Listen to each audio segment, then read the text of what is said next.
I am live.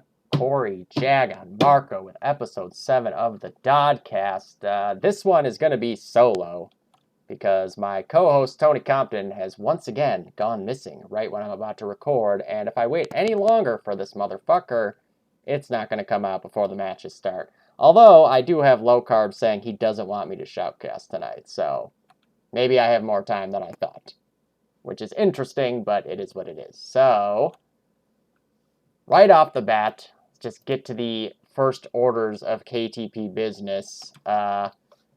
Actually, first off, we've got my special guest right leg here. I'm going legless for this one.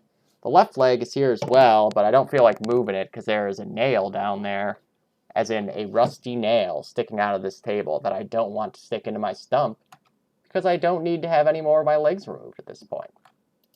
But, so off the bat, the first thing to get into here is the death of DreamWorks, who apparently is unable to field 6. That sucks. Those guys are old school DoD players, and I was really hoping that we get to see them figure things out this season. But in lieu of that, we do have a replacement coming in, which will be, I believe it's mostly European team, if not all European team. Doesn't look like they're here on the schedule and everything yet, but they will basically take DreamWorks' schedule for the rest of the season and just play out their matches for them. So, which is cool. Like, it's nice that there's a team available to do that, to be honest. I didn't think that was going to be possible. There were a couple of options. I think things were being voted on. As far as I've been told, that is what has won out. It seems like the easiest situation, to be honest, the easiest solution for it. I mean, I could be wrong, but last I heard, that was what was being done. So, I forget, I don't know if I've been told the team name or anything like that. I do believe we scrimmed against them. They are a pretty cool team. I might be able to find the screenshots. I'm not going to look too hard for them, but it was relatively recently. Like, it was Chewy and Sean Distinguish, and I believe Toki was on it, but I don't think he's going to be playing on this team. I think he's staying on his current roster with Price is Right, and a couple other guys. So yeah, I do believe that they will be just taking DreamWorks' spot for the rest of the season. So that's awesome. It's pretty sweet of them to be able to step in and do that. So that will make things a little bit less complicated going forward to fill in that spot. That takes care of like the really big news topic that we had. Normally we'd have Tony talking just as much as I am. So this should go by really quickly today, and I'm really pissed about that because this should have been done on Wednesday, and Tony's on my shit list now. He wasn't here on Wednesday, that's fine, but then Thursday was, I'm too tired, let's do it tomorrow. So then I was like, all right, we'll get up early tomorrow, we're going to do it, we're going to get it out in the middle of the day. He's nowhere to be found, shows up, we scrim, and I'm like, we got to go do the Dodcast now. Never shows up, just disappears off the face of the earth, nowhere to be found. So I told Thunder, if anybody wants to pop their head in and give their 2 cents, by all means do. Because I'm going legs free today, full stump mode. This is the stump cast. And we're going back to the roots of how this all started, which was when last season I put out a full hour and a half unedited going over the map of, I think it was Harrington, I want to say, and going over the match of the week. I think only the match of the week at that point. Obviously, now this is a whole thing, but we're going back to those roots. So, getting into the recap in silver. Right off the bat, let me see here. Gotta find this bad boy. Where is it? Where is the screenshots? There they are, okay. So, starting off, we do have, I believe it was Washed Up versus CIS. Indeed, which was a 184-87 win for Washed Up. I watched a little bit of this match. Secretly had a really, really good game. 39 on Axis and 31 on Allies for 70 kills overall. Riley Stafford played really well as well. He was very impressive. Shika also played really well on CIS. He was hitting a lot of crazy shots. Arachnid did great. 25 and 25 on Allied side is actually a really good score for a sniper. Like, don't let it fool you that he's not 35 and 10 or whatever. It's a tough half to snipe on. Take it from me, all around, it is just not fun. And, you know, really the big difference makers there was just CIS didn't have the firepower to match up with the big dogs on Washed Up. And I know Washed Up going to be missing a couple guys this week, but they do have some pretty good replacements to step in for their next match. Some surprises to come for the predictions later on, so that'll be cool to hear about. But, you know, I mean, it was pretty much as expected. I think CIS kept it a little bit closer than we had thought. You know, Riley Stafford had a good match. Coffee was ringing and did excellent in train. Of course, that's his spot. You don't take the train on coffee lemon tea ever. And yeah, you know, I mean, it was really, Washed Up is one of the absolute top 3-4 teams in silver, and they look primed to just keep getting better. Secretly and Arachnid coming over from other games, they keep improving. War Within keeps improving.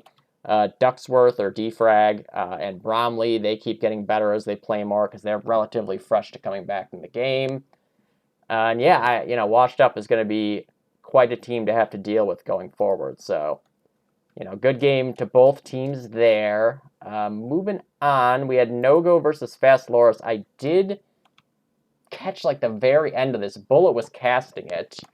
This actually was a 139-74 win for No-Go. I do believe we predicted for No-Go universally in the cast, with the little bit of a caveat that Stealth will probably have himself quite a day, because this is a very, very nice sniper map, and I do believe Stealth did have himself quite a day. Where is he here? Yep, so 27 and 30 on Allies. Again, that's a good sniper half on Allies. Like, it's really tough to do much of anything in that half. And on Axis, 30 and 18. That's a great half as a sniper. The big story of this one, so Yanni on the sniper rifle finally getting a chance to snipe. Had a great game. 31 kills on Allies. Amazing. He was in Blue Room wreaking havoc when I was watching. He looked great. 25 and 20 on Axis as well. Very good half. And yeah, just looked great. And then the MVP of Silver for the week, actually, and top fragger was Spoon, with, I believe it was 86 kills overall. Let's see. 86 kills overall. Just going absolutely insane. Like, there was no way for anybody to hold him down at all. They just always had apartments. Anywhere Spoon went, he was fragging. Sapphire had herself a good Axis half. Apple had a pretty good Axis half as well. Matt, always solid. You know, any class he's on, he's going to do it big. Sorry, I gotta spit out that stupid nicotine pouch. But yeah, really, it was just a good team effort from No-Go, to be honest. No-Go is looking great in Silver this season all around. They're going to be somebody that has to be dealt with by all the big dogs.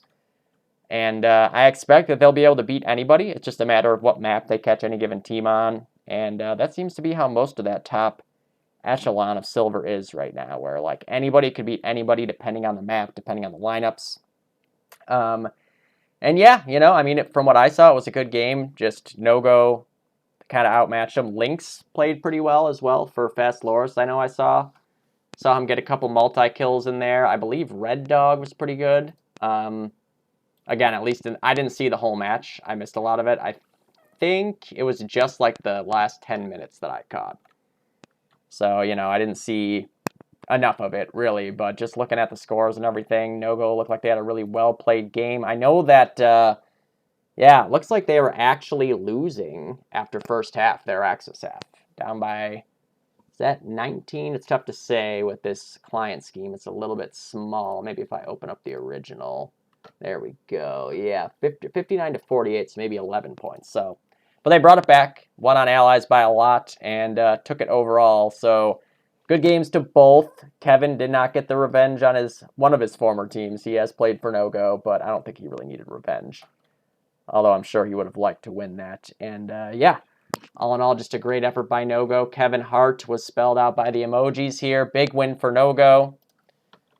Putting them, let's see where they're at here in the standings. I do believe they're, 4-1. Big tie here in the second place spot.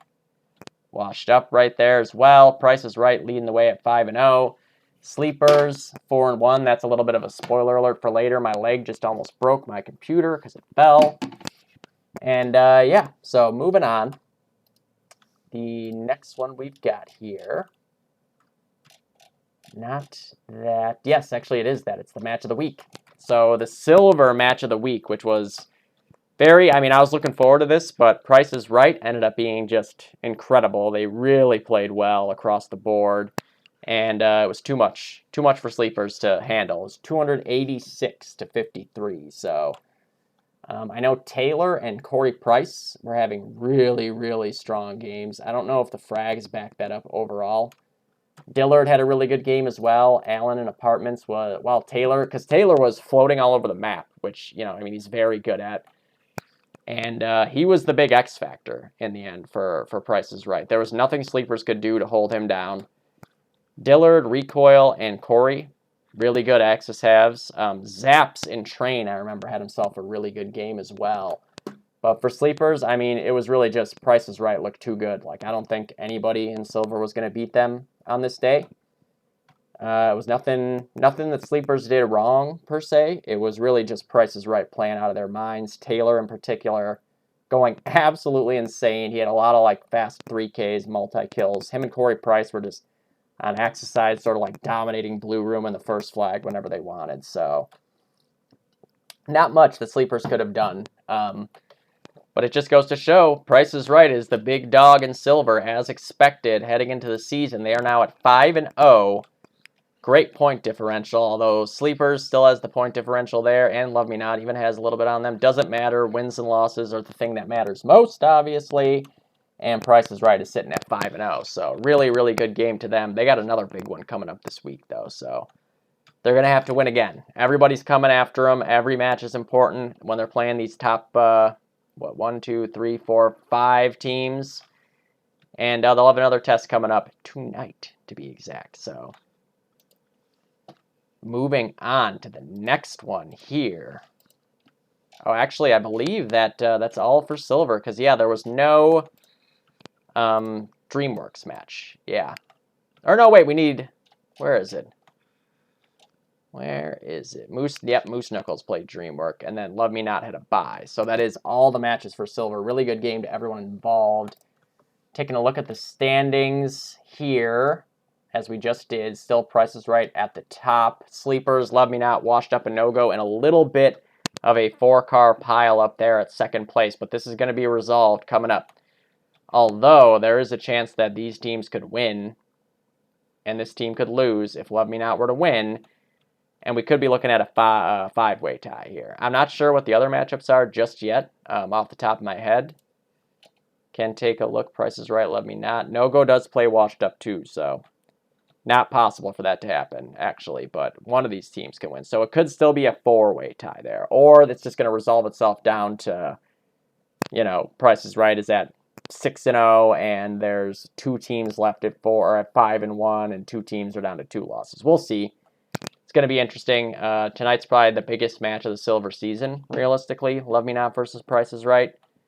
Washed Up beating Love Me Not early in the season is really paying dividends for them overall right now. And if we see a big 4 or 5-way tie at 1 loss there, Washed Up's going to have the upper hand on Love Me Not, who would probably have the upper hand in that case on Price is Right. So I think it's going to get interesting. Rail Yard Test proved to be a map that Price is Right was very fond of in the end. I'm not sure how much they really game planned, but they looked really tough to beat on it. And I think that would translate to Railroad 2 as well, which will be a factor later on. So we'll see how that plays out. But everybody in silver had themselves a good game. We can look at the stats here for the final.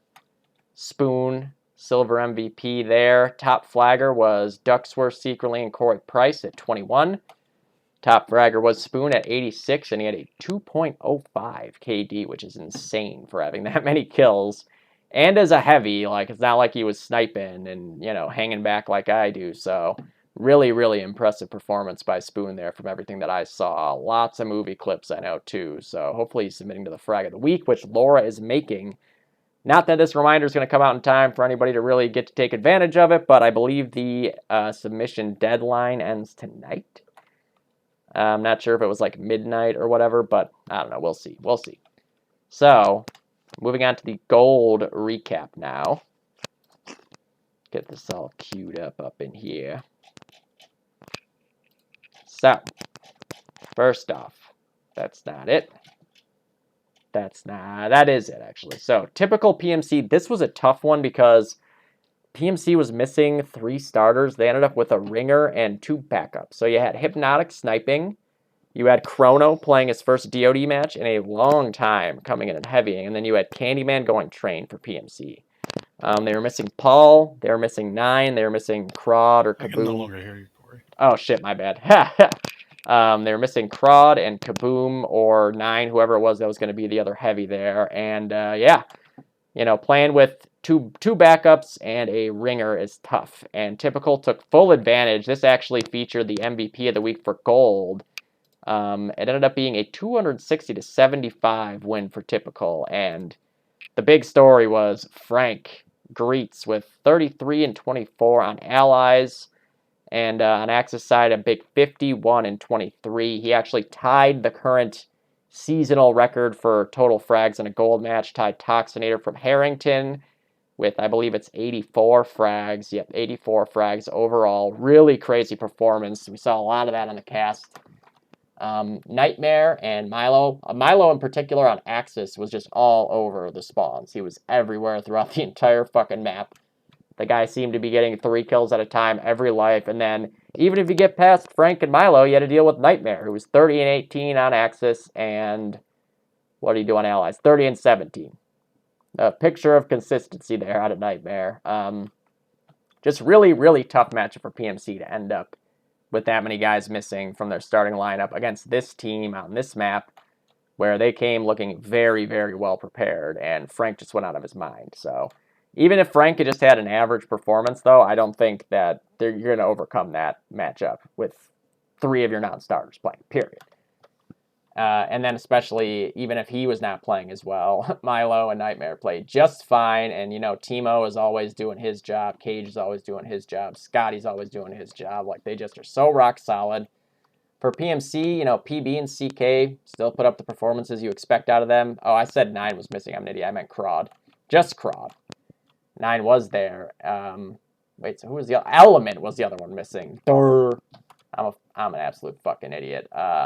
So yeah, Element was missing, which was why Candyman was the 3rd and Hypnotic was sniping. That's right. But regardless of who they were missing, you're missing 3 guys. You're kind of fucked there, and that was the way it played out. All things being equal, they did a fine job of dealing with it. CK left before the end of the screenshot, and therefore his stats will suffer dearly, as I believe he will get an 0-30 half on the stats. So if you see CK looking like he's not as good on the stats, remember that that's because he broke the rules and left before the end of the half, so he got no screenshots. And that's why. And that win puts Typical technically in first place right now. Their one loss being to Thunder. Thunder obviously lost to Clinic before that, and Typical beat over... Who did Typical lost to us? They haven't played T3 yet, though. That's going to be the big match this week, but we'll get to that later. But Typical just looking great. When they have their big God Squad coming out, as I keep saying, hashtag Typical worst to first. And even if it's just for now, Typical is in first. So, no Legstradamus has been coined by myself, and other people have caught on just a little bit. So, we'll see how it goes out for them for the rest of the season. This week is going to be the big match for them, because playing T3 with that first place on the line, getting the tiebreaker over them in the head-to-head. And if Typical can come out and win this week, they would be firmly in first place, and I would look like an even bigger fucking genius. So, moving on to the next matchup in gold. We had Clinic versus Slow Loris. I didn't get to see this match at all. I have no idea what happened in it. It was going on at the same time as the silver match of the week. It was a 233 to 140 point win for Clinic. It looks like Mirison had himself a pretty good game here. 37 on Allies, 35 for Debo, 30 on Carpenter. Baron was ringing for Clinic, did pretty well there. Candyman, 26. On Axis, Swab with 30, Debo 27, Carp 25, Vic 16, not as good of a half. Looks like Debo top fragged overall there, maybe. Yeah. So really good performance just as a team, as you expect from Clinic for the most part. For Slow Loris, Hildebrand put up pretty good numbers. Everybody was pretty close.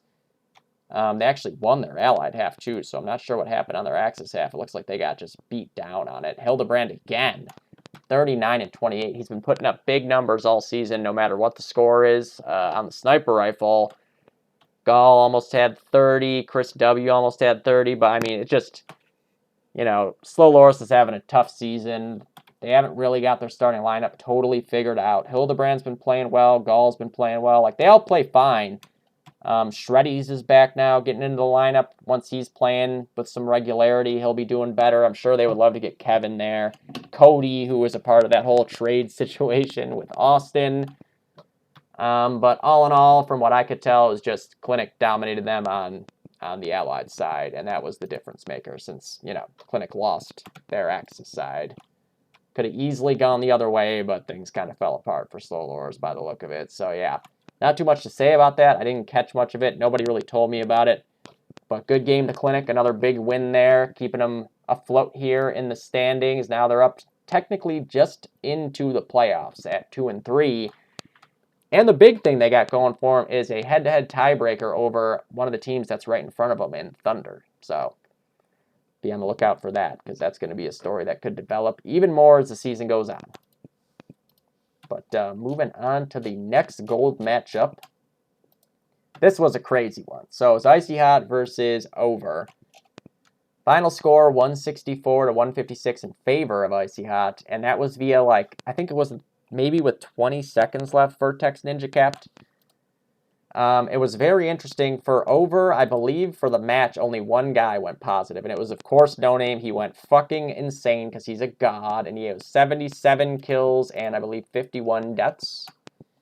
53 deaths. 77 and 53. The only guy who went even on Over. And they only lost by 8 due to a last 30 seconds cap out. For Icy Hot, Vertex, really strong Axis. They had 3 guys with 34 on Axis. And one with 32 in Jesse. But Sick, Bees, and Vertex tied for the top frag on Axis. Overall, Sick and Bees tied for the top frag on their team. No Name beat them both out overall. Kanga had one of the most random fucking STG shots you're ever going to see in your entire life. I could probably pull that up real quick. It's out there somewhere. I'll see if I can find it quickly. If not, I'm not going to sit there and keep looking for it forever. But I believe it was right around here. 24 something, I want to say. 24. Pretty much the only Let's see. By having his teammate kill him, as we just saw there. He's now top fragging. Where is it? That epic run. Where is it? Nope, it's not there. If I go to the end here, someone will tell me what the time was. Where are we? Where are we? Son of a bitch. Nope, I'm not going to find it. Oh, wait, there it is. Here it comes. Boom. What is that? What is that? I'm sure I'm going to watch it again. Here it is. What the fuck is that? That's so crazy. I mean, I was literally speechless when that happened during the match, which you can hear in the cast.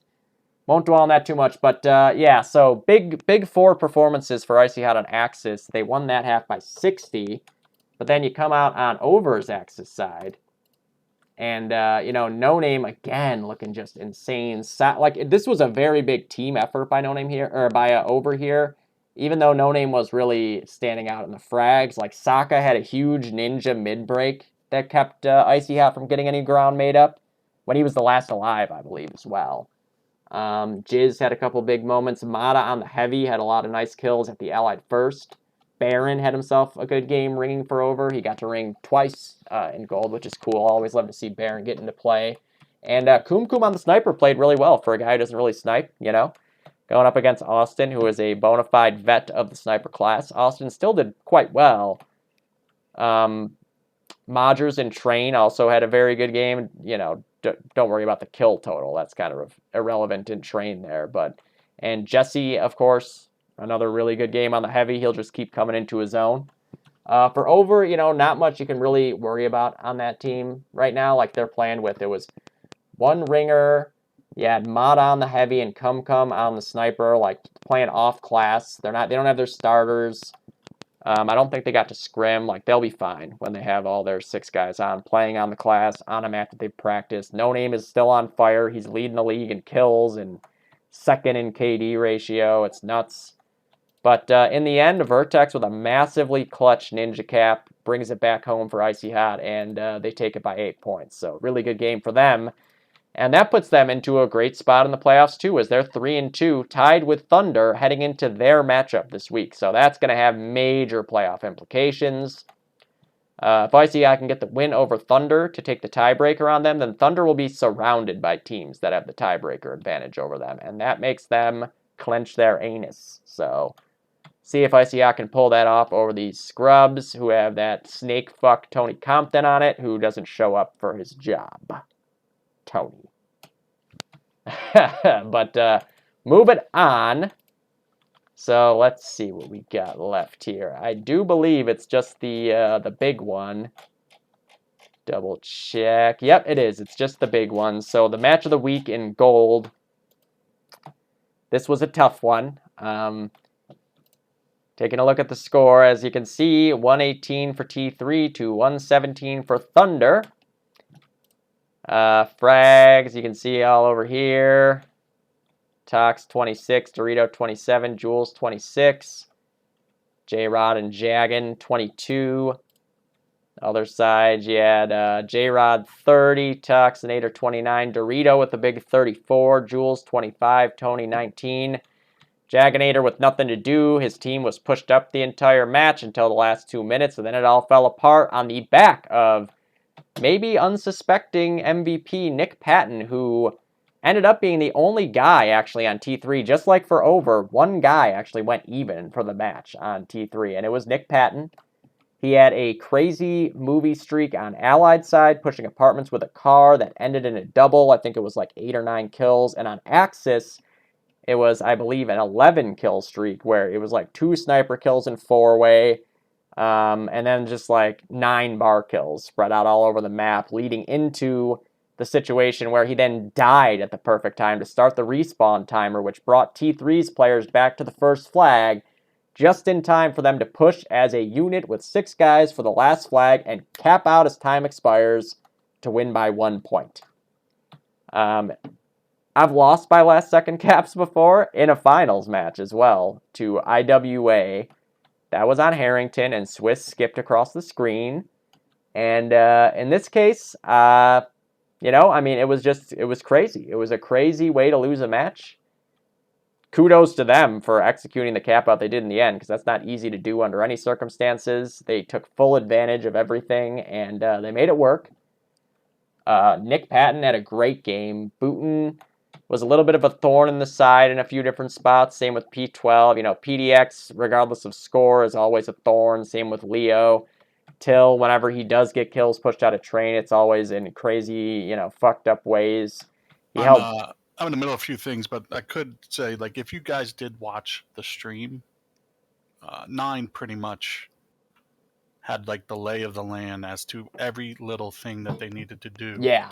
In order to win that match. He did. And it was like a multitude of things that needed to go their way, and it kind of did. It did, like to a T. Yeah, it was pretty funny. I don't know. I found it interesting to watch. Like, hey, they need to cap now. That way they get the proper amount of ticks. Yeah. And then cap within the last 30 He said seconds that, yeah. He said, like, they needed to get the win. Yep. And then, like, as we, like, kind of rewatched some of the plays and whatnot, like, to see where it's like, wow, if we just killed that guy here, we would have won. Or if they capped out earlier, we would have won. It's like there was like 1,000 different ways that we could have done one tiny thing in order to win the match, which is just, I don't know. I thought that's pretty fun. Yeah. Interesting.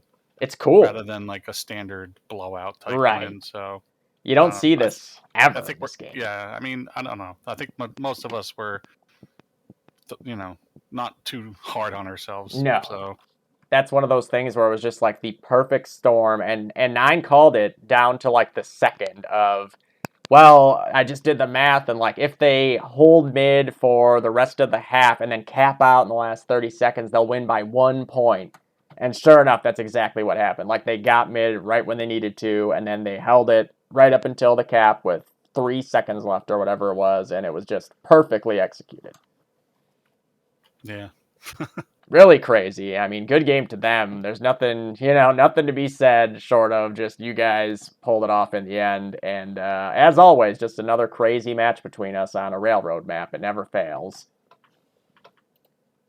It looked like the top fragger overall might have actually been J-Rod. No, actually, I think Dorito. Looks like Brian actually got the top frag at 61 kills there. Really good game for Brian. Nobody should really be down on themselves for that game. That was just 2 good teams playing good DOD, and one team came up just short in the end by literally 1 point. 1 tick that had gone either direction throughout the rest of that match. Yep, and Patton was correct going for that cap out. They got that final tick that they needed right as he was running towards the flag. So Yep. I know there was some confusion about maybe he was going too soon, or he saw the flag and he ran at it. But they would have won if he kept that as well. Yeah. So he was fully cognizant of the situation, and he played it right. I mean, no, I don't know if he was fully cognizant. Right, But he was just running at the flag thinking, I need to cap. Right, but yeah. Even if, it wouldn't have been too soon. They wouldn't have missed that final tick. Right. Which was like something close. Like I wanted to see, like, well, if he did cap, would they have missed that tick and lost? Which would have been even crazier. Literally, they ticked 3 points right as he's running right at the flag. God, so nuts how... Yeah, luckily, I don't know. Luckily, we killed him. I mean, that mattered, but like... That would have sucked even worse if he just ran with our whole team and capped out and we didn't realize it. That would have been worse. Running with Tony. At least it was a last-second cap with like 6 guys at the 1 rather than just, this one guy walked up underneath us and decided to blend in and camouflage his way to the first. That would have been terrible. I would have blamed Tony even more. Yeah. That's what you get, Tony. You should be here right now, bitch. Fucking co-host my ass. But yeah, that was the big one.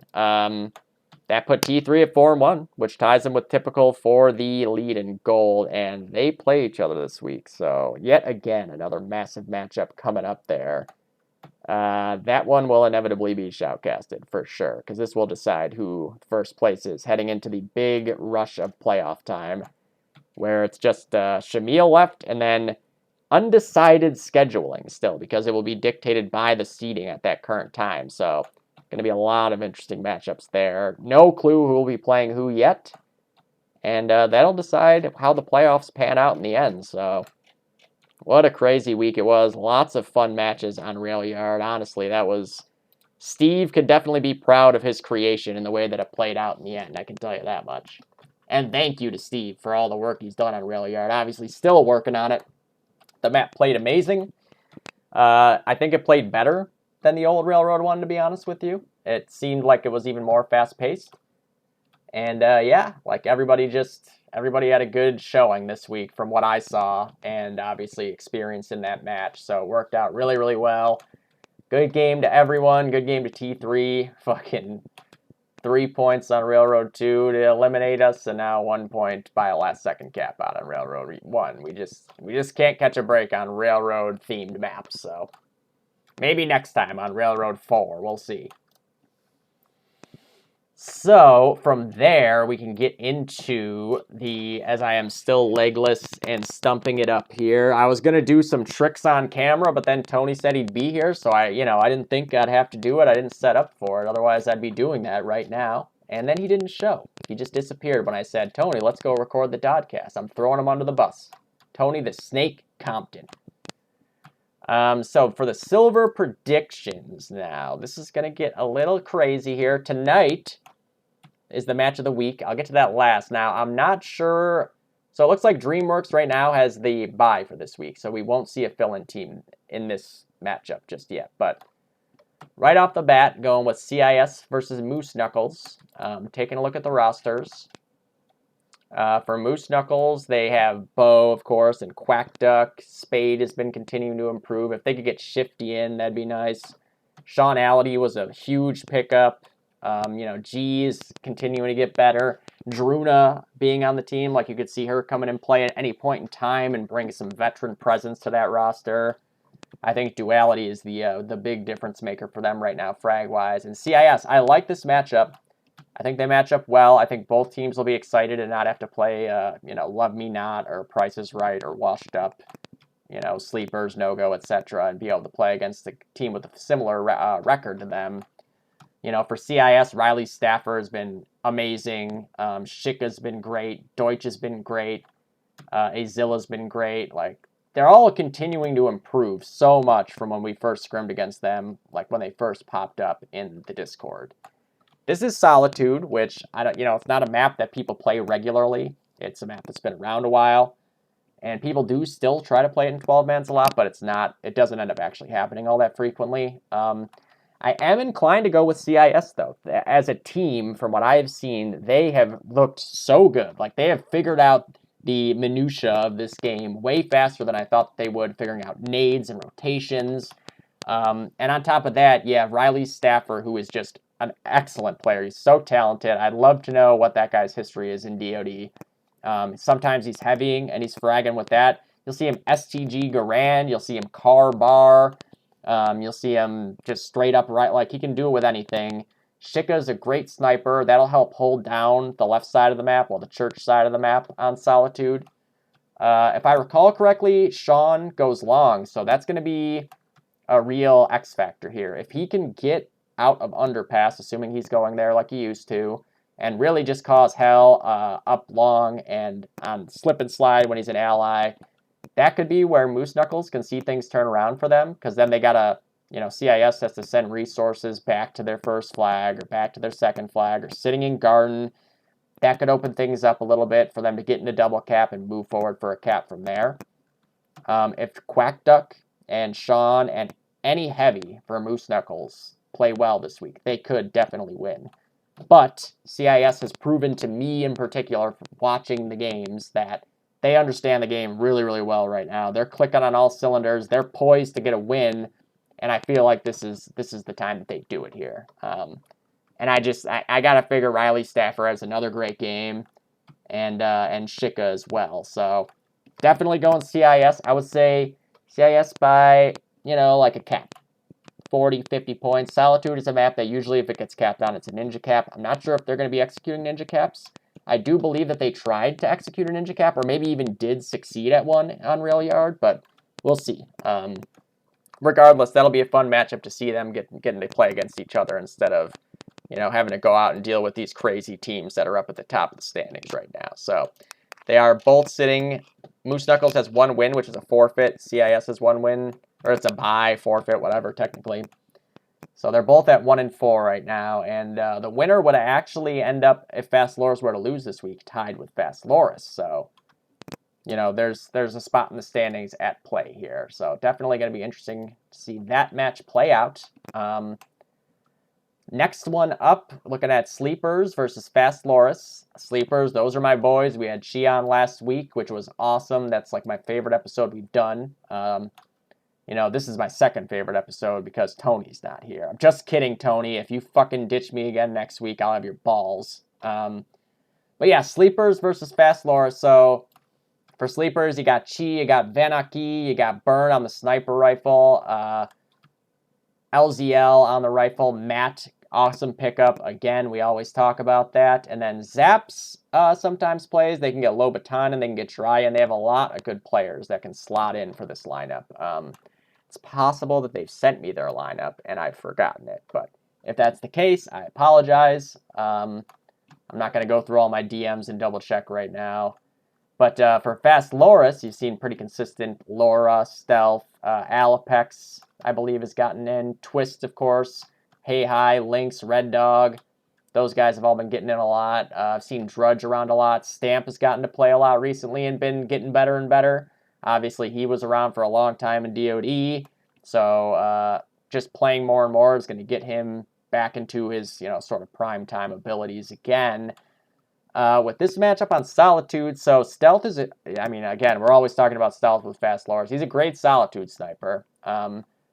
It's going to come down to the double cap. I'm not positive because, like I said, Solitude isn't something that got played last season even. I'm not positive what the matchup will be there. But if I'm looking at it just from a default standpoint, I would have to think that Sleepers is going to take this. It's going to be close. Burn versus Stealth is another great sniper matchup. Stealth has had to deal with tough snipers every week, and he's looking great every single matchup. The double cap is going to be the key here. On the church side of things, usually you end up with like one of your big skill players over there running the table in the church or in the underpass and trying to help back up the sniper and get pushed up to the opposing team's flags and stuff. But Sleepers, just, this team plays so much. They're so committed to getting better. They have such good teamwork and communication. Fast Loris, they do play a good amount, and they seem to be improving over and over again. They almost took out No-Go this week. Like, if not for Spoon and Yanni having great games, they might have actually beat them there. Great games is an understatement on Spoon's part. But if Fast Loris's double cap team can really dominate the double cap and hold it for most of the match, that's how they win. Not sure who they're going to be sending there, but realistically, I think, if one of their big boy fraggers is not going double cap, they should look into switching it up and getting them over there. Just because on the long side of things, a lot of it can be more just like pure positioning and stuff. In the double cap, it really is just like fucking banging heads and throwing nades at each other. And a lot of times, it's just a flip of the coin. Anything can happen on Solitude. You've seen upset. I remember Gomi in, I believe it was season 12, almost upset Complexity. Gomi moved up to Invite after playing an IM and then main. It's in the Gomi's second movie. They get moved up in the middle of the season playing against Complexity. This is a team of like CS 1.6 players and a couple of, pretty good DoD players and like Lynx and Dark Rabbi and stuff and 7. And they go and they almost beat Complexity. Luke North, one of my favorite DoD snipers, went for a cap out and died, like cratered on the flag because he had too low a health to jump down onto the Axis second. And if not for that, Gomi would have upset Complexity on Solitude. It's an upset map. So every one of these picks is not going to be overly confident. And there's a very clear path to win for every team. I'm going to go with Sleepers, though. I just think that overall, those guys, they're trying to get better at all times. They're fully committed to the game, and it's going to show. They're coming off a tough loss last week. They're going to come out flying. They're going to be ready for this. But Fast Loris, with just a couple of tweaks on routes and figuring out how to really spread out that firepower and get it into the double cap, they could do it just as easily. So going with Sleepers over Fast Loris there. I'm going to say less than a cap. Unless something crazy happens, and they were to blow it out with a couple of ninja caps or whatever. But yeah, Sleepers over Fast Loris by less than a cap.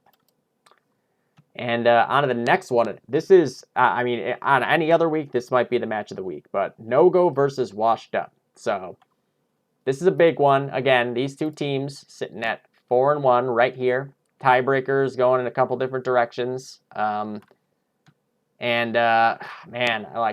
really hope. I'm pretty sure I'm scheduled to shoutcast this. I think we got the time already. I'd love to shoutcast it if I'm not already.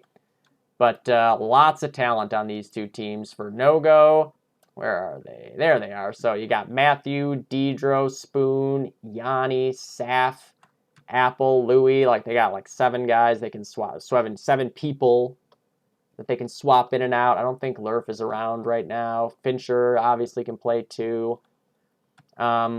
But like Spoon obviously just showed how big of an X factor he can be when he gets going. Matthew showed it in the playoffs last season. Deidro showed it earlier this season. Yanni just showed it on Railroad 1 and showed it in the playoffs last season. Sapphire's had a few really good games. Louis is always having good games with No-Go. And then for, where'd they go? Washed Up.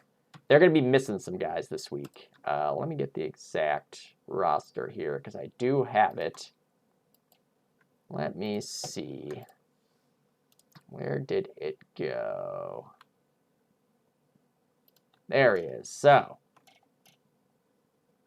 Insane, Defrag, and Secretly on the rifles, ProStar and War Within on the heavies, and Bromley sniping. So, no Arachnid this week. Bromley will take his place on the sniper, and ProStar will be taking Bullet's place since he won't be there. And yeah, Insane getting into the lineup, which is awesome. Love to see Ben getting to play. He is a DoD legend. And we already just saw on Anzio, he had himself some really, really crazy movie footage. At least I did. I guess maybe you guys didn't. But good to see Ben Sane getting a chance to play again. Now, obviously, we have no-go ties on this podcast. And they're a team that's been around forever. I know all of them. Good friends with a few of them. Lots of talent on that team. Lots of talent on Washed Up, but busting out some, not their usual starters this week. Cody Wingett making the return is pretty amazing to see him coming back.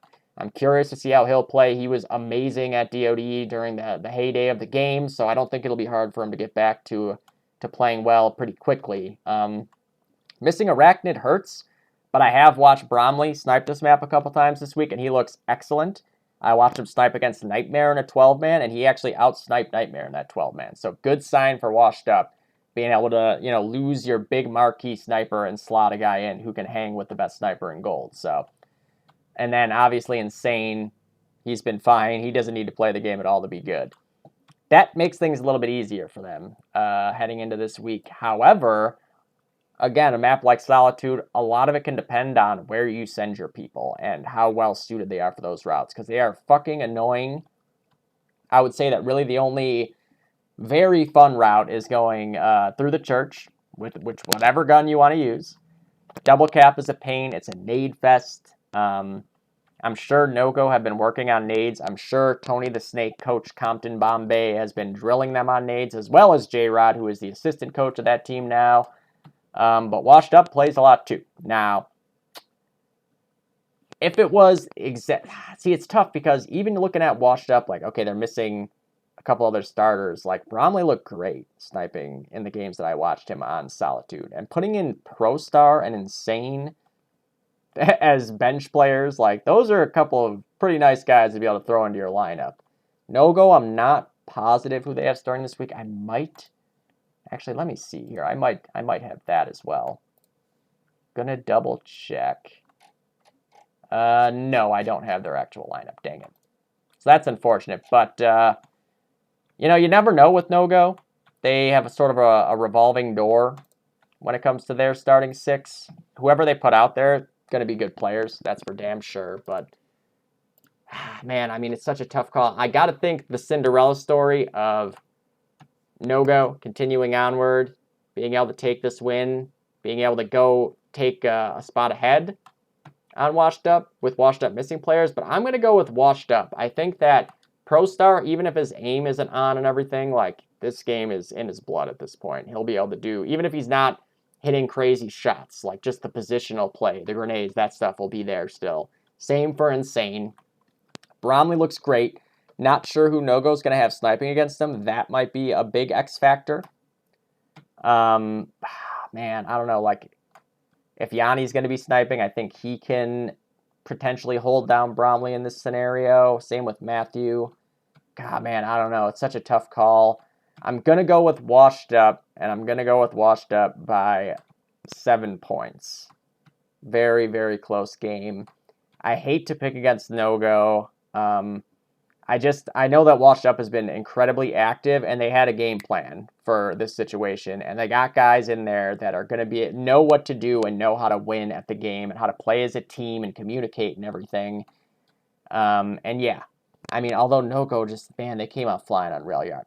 Man, it's such a tough call. I'm going to stick with Washed Up, though.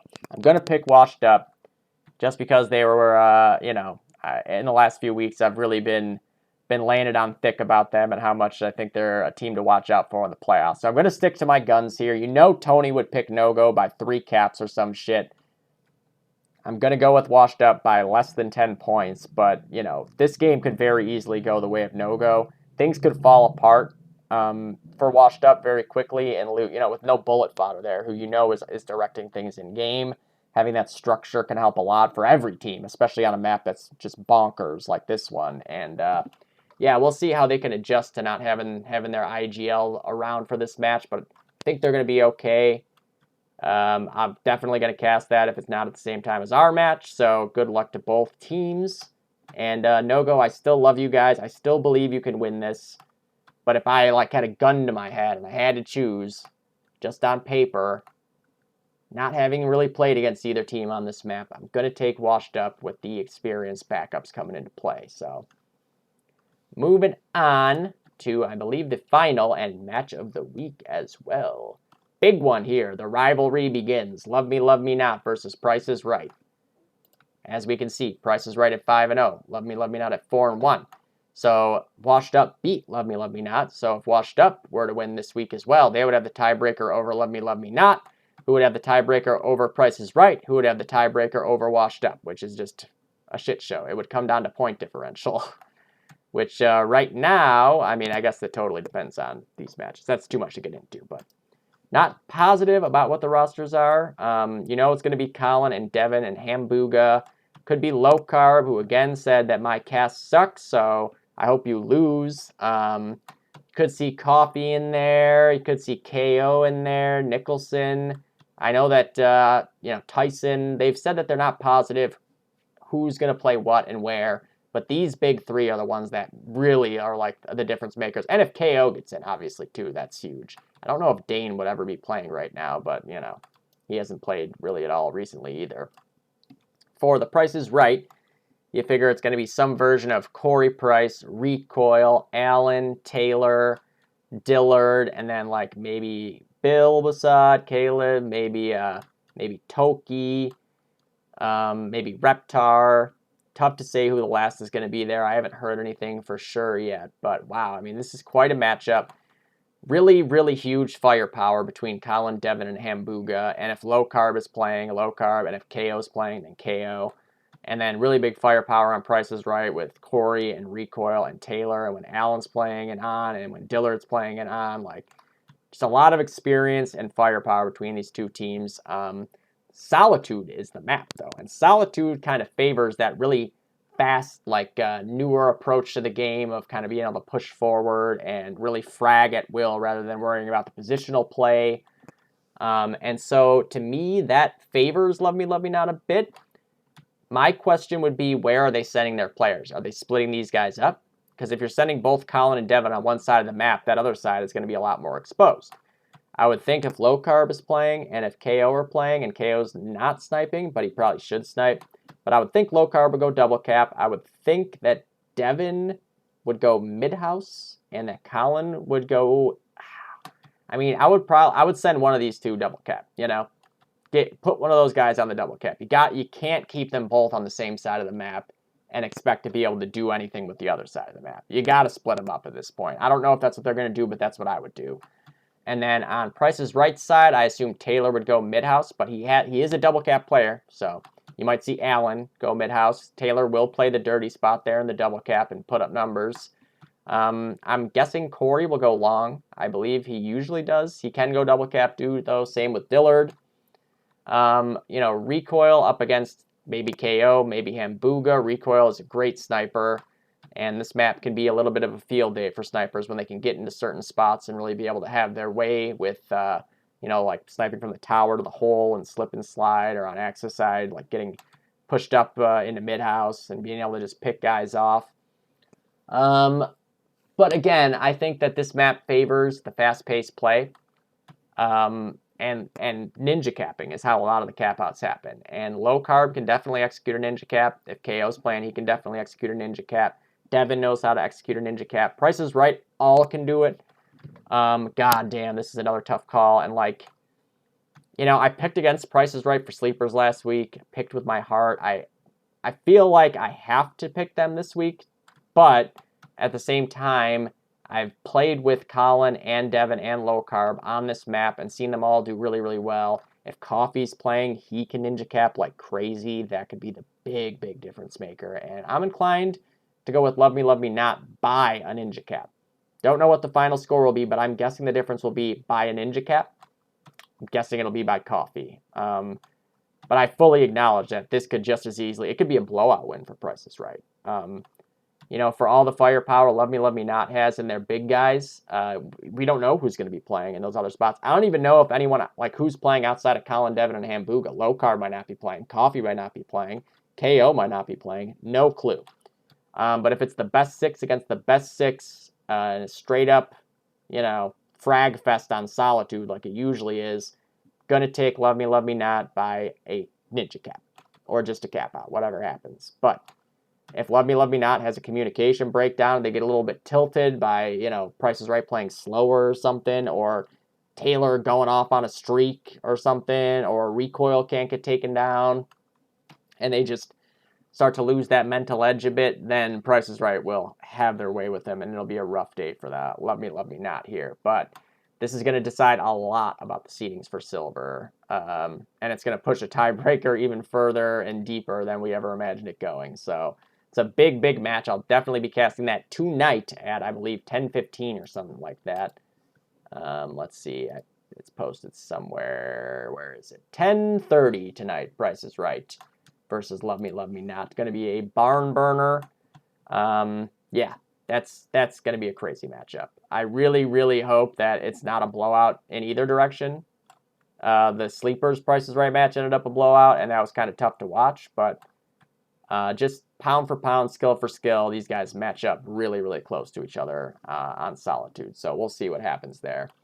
But that does it for the silvers. Moving on to the golds. So, looking at it right off the bat here, we got Slow Loris and Over. Man, Slow Loris is having a tough season. They just can't seem to pull it all together. You know, the starting six, they added Shreddies here to get him in and how he's playing. They added Head Like a Hole. I'm not sure how much he's gotten to play. They got Johnny V now. Like, I haven't seen him playing as much lately. Cody, they got in that trade for Austin. They're just having a tough season. Hildebrands looked amazing all season. Gauls looked great. Chris W's looked great. Shreddies looked pretty good in that last match. I think if they could get Kevin, it would help. Not sure necessarily what class or whatever, but, you know, Hopper's getting better too. Like I said, Shreddies just came back. He'll keep getting better. If Nick, Head Like a Hole, could start playing consistently, that would be really nice for them. But you're going up against Over here, and I imagine that they'll have No Name, and that's really all that matters here. Because No Name against Icy Hot almost managed to win that match single-handedly. On this map, that's the kind of thing that can happen very, very easily. You have one guy just shitting on you, like it can be enough. I don't know if they'll finally have Caffrey back. He's been missing a lot this season. You know, Come sniped last week. Mata heavied. They could even do that again, realistically, but I don't think it's really going to matter too much. You know, Hildy can only do so much on the sniper rifle, and he's been the big gun for Slow Loris. This is not a map where the sniper is going to be, like, going and killing the whole team and capping out. He might get a lot of kills, and it might allow them to, like, get double caps off of it and stuff like that, but he's going to need his guys to pick him up here, and I don't think they've been scrimming. And, you know, Over tends to get at least a couple scrims in a week.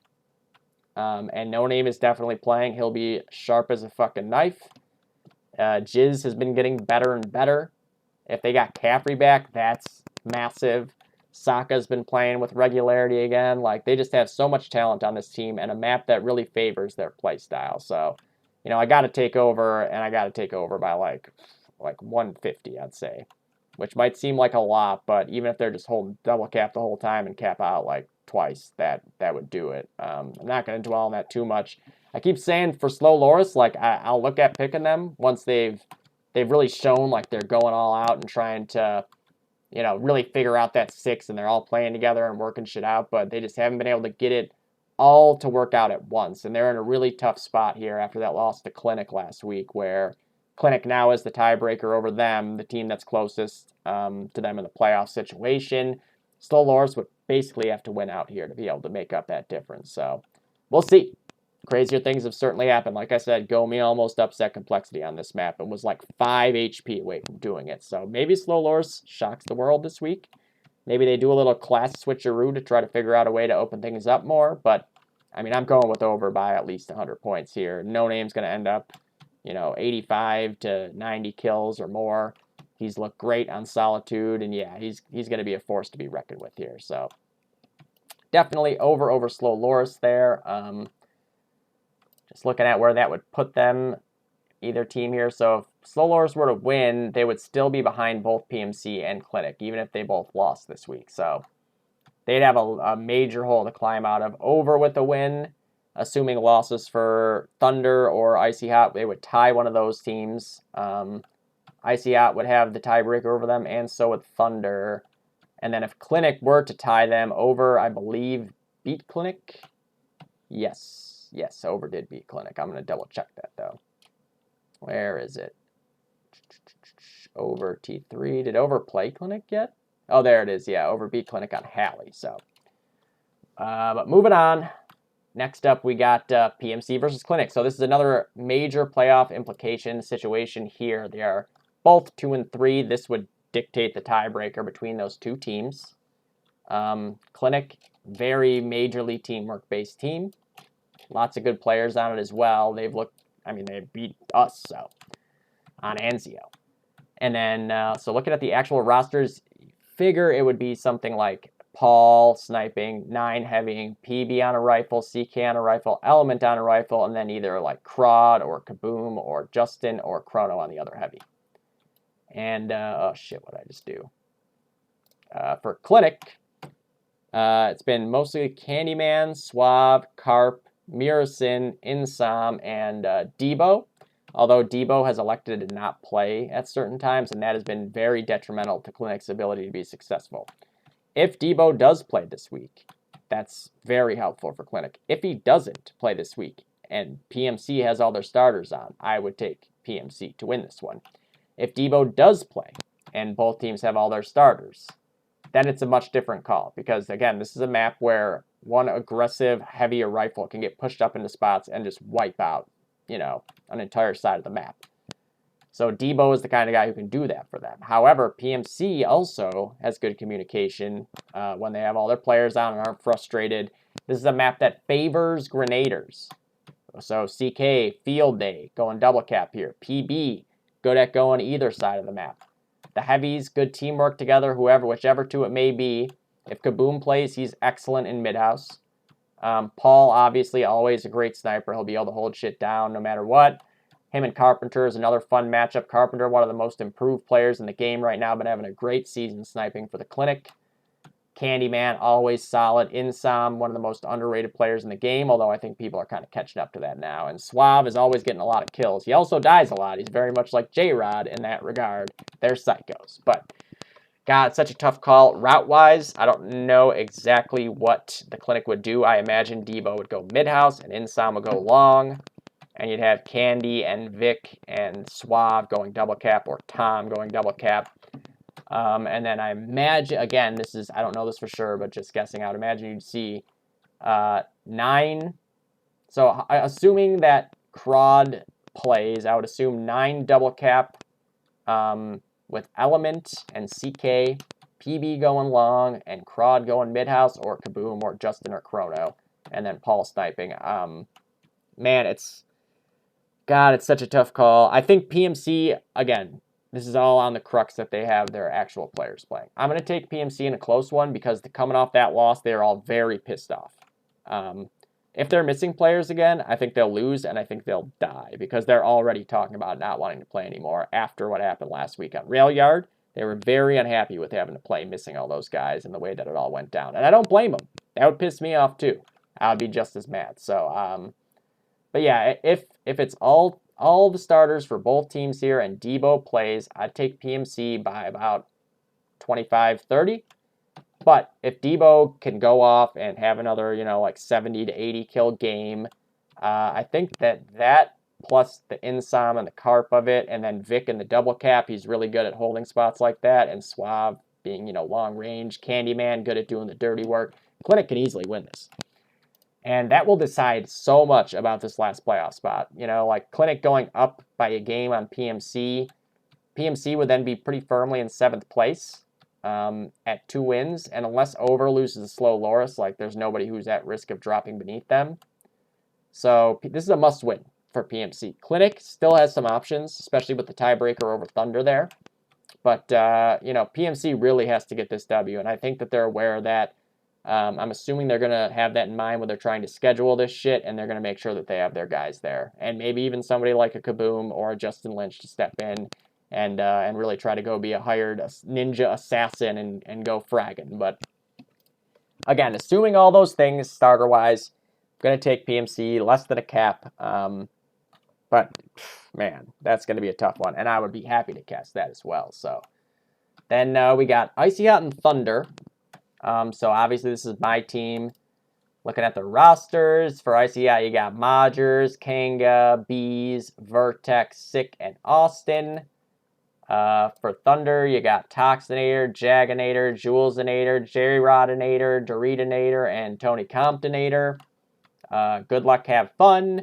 We scrim against each other all the time. Like, these guys have been kind of like our scrim buddies this season, along with Typical. So we've played against each other a lot. Everybody knows each other. Everybody's all buddy-buddy. This is going to be a fucking shitty map to have to play them on, but everybody's got to play Solitude.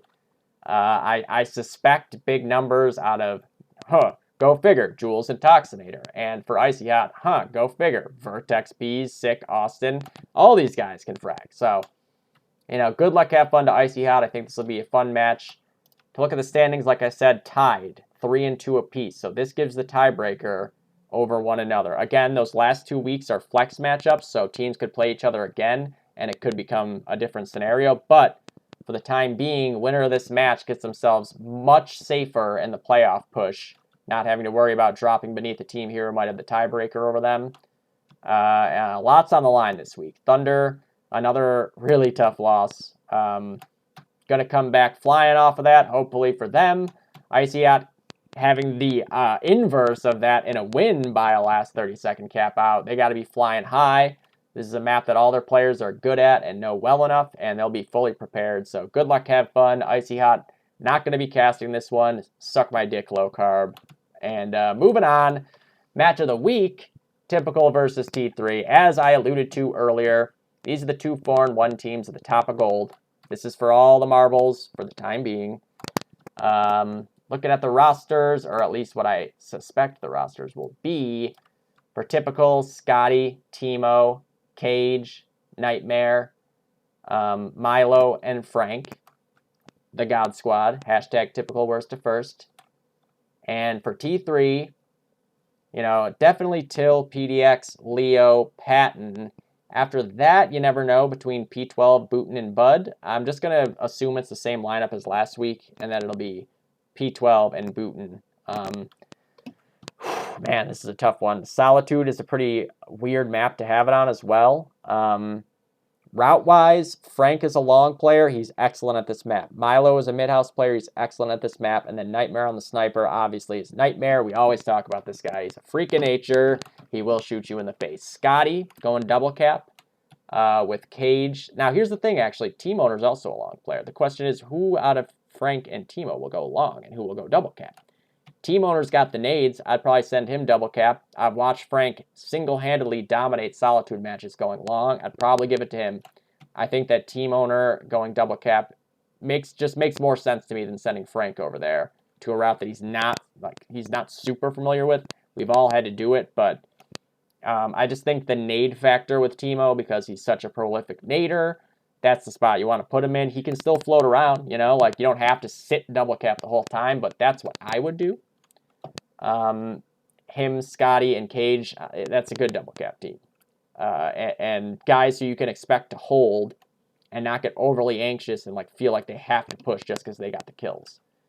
For T3, Leo is a long player. PDX is a mid-house player. Patton in the Sniper Loft. We got the big battle of snipers here. Patton and Nightmare. Patton coming off like an MVP performance against those shit fucks of Thunder. Stumping motherfuckers. And, Leo's a pain in the ass to play along. I've had to do it a few times. He can ninja cap a lot. Always be on the lookout. When you're an ally, check tree, check arch, check your sniper window, like at the first flag. When you're on axis, check slip and slide, check behind the doors, check the flag itself in the corners, check everywhere. Check the little nook when you drop out of axis spawn. He'll be somewhere in there if you haven't seen him in a few seconds. And then Till will be double cap with hypothetically P12 and Booten, or P12 and Bud, or Bud and Booten. Again, really, really well-distributed set of talent right there. We scrimmed Typical a few times, and I think it's been twice, and we beat them once, and they beat us once. Or maybe it's been 3 times. I don't know, I forget. But they look good on it. Nightmare's as frustrating as ever. Frank is fragging all over the place. So is Team. Like, they're all just playing really well. Milo. You got Milo versus PDX, and I think that's going to be the big key matchup. I actually think that this is the inverse of the previous matchup I spoke about in Silver, where this might come down to the church side of things, where the big dogs over on that side of the map, whoever is winning those battles is going to make the difference, because both really good double cap teams, guys who know how to play that route and not get overly aggressive or overly passive, but PDX versus Milo, who's going to win that battle? Frank versus Leo, who's going to win that battle? Patton versus Nightmare, who's going to win that battle? That's the spot that I'm looking at as a caster, as a fan of the game, as an analyzer of all things DoD. I played pretty close to T3 in a draft once. It was like Leo, PDX, Till, Coffee, J-Rod, and Raven versus like me, Colin, Caffrey. I don't remember who the other ones were. Recoil, Kum, I think, was the other one. It was pretty similar to T3, just obviously you swap out Patton in the sniper and like Bud, Boot, and P12 in the other spot, whatever. This is a tough call. And, just because I've been consistent about this, and that is literally the only reason why, I've been saying typical worst to first, and I'd like to be correct for a full week. But goddamn, man, T3 on Solitude is such a pain in the dick. We scrimmed against a version of T3 this week already, too, and they were, I'm pretty sure we lost by like 18 or something like that. PDX had a very ridiculous 70-something kills. He can just really, really wreak havoc all over that map with nades and, whatever gun he so desires to do it with. Nick is pretty good at being a mobile sniper on this map, which I think can help T3 in like capping out in ways that aren't ninja capping, but I'm guessing that they'll only cap out via ninja cap on this map. Typical is going to have to work on trying to get ninja caps. They are able to do it for sure. But T3, I think, is a lot more versatile when it comes to the ways that they're going to be able to get their cap outs on a map like this. And I think they're a little bit more proficient at the ninja capping side of things, which is very, very important on Solitude. And, man, hashtag typical worst to first. I don't want that dream to die this week. I have a lot of faith in these guys, and I'm assuming that that's going to be their 6. You never know with them. They do swap some guys in and try to get other people playing time.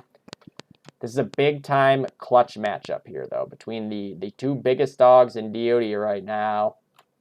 Lots of pressure on here. Nightmare's got ice water in his veins. So does Frank.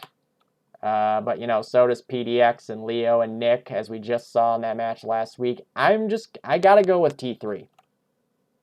Assuming, again, that they have their 6 and there's not any, like, weird lineup things going on or people playing off class. But man, like, I really want to pick typical, and I think that out of all the matches that I've said have been like, this could happen, I think typical as the easiest route to going against what I'm predicting here. I think they could control this entire match and win it, like, very easily. But just like we just witnessed on Railyard, T3 could get, like, generally dominated for most of the match as far as map control goes and still find ways to get that big clutch cap out when it needs to happen and win that way. So, God, it's so hard. It's so hard to not go with typical here, but I got to go with T3. I got to think that Leo is going to have at least one ninja cap. I'm not sure if typical will have the answer for that. Lots of smart players who know Leo well enough to know to be on the lookout for it, but sometimes you can look for him all over the place and he's perfectly found his way around you. Like, he's just not where you think he's going to be. So, yeah, I got to go with T3. I'm going to go with T3 by 1 cap or less, or slightly more. They could be in a really close situation. They pull off a ninja cap in the last few minutes or whatever. Or they put, in the draft match I played against 4 out of 6 T3 guys, like, they capped out via ninja cap in the first, 5 minutes. And then they won because of that. Like, it ended up being like an 18-point win for them thanks to that early ninja cap, where then the rest of the map, like, we were actually in control of it, but it didn't matter because we couldn't get the cap out. and T3 is very good at not giving up cap outs.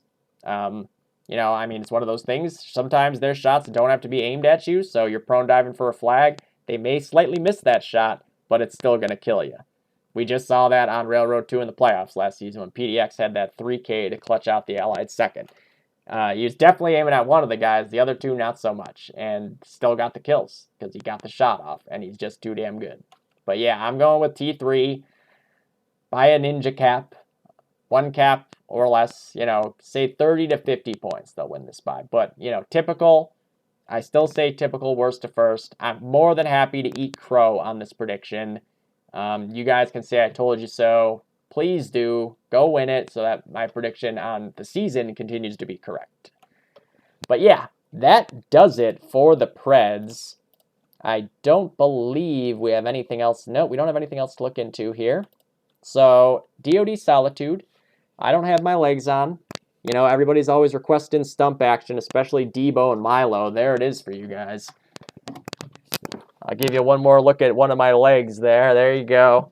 I'm not going to do the tricks this time, but if Tony's not back next week, he's fucking fired, and I'll, you know, I'll run around with my legs off just to butter people up a little bit more. So, good luck, everybody, this week. I will be shoutcasting as much as possible. Our match is like 10 o'clock on Sunday night or something, so there's some wiggle room. You know, let an admin know when you've scheduled your match so we can figure it out. And, yeah, good luck, everybody. This is a big, big week for the rest of the season, playoff-wise. Lots of key matchups. Everyone talk shit to Tony about not being on this episode, so that he'll be on the next one. Although he doesn't respond so well to criticism, so maybe tell him you missed him on the Dodcast because you didn't want to listen to me drone on for 1 hour and 16 minutes. Thank you guys for watching. As always, thank you, Toxinator, for hopping in for a little bit in that T3 Thunder recap to give another perspective on how that all went down. We'll see you guys tonight for Love Me, Love Me Not versus Price is Right. Love you guys. Peace.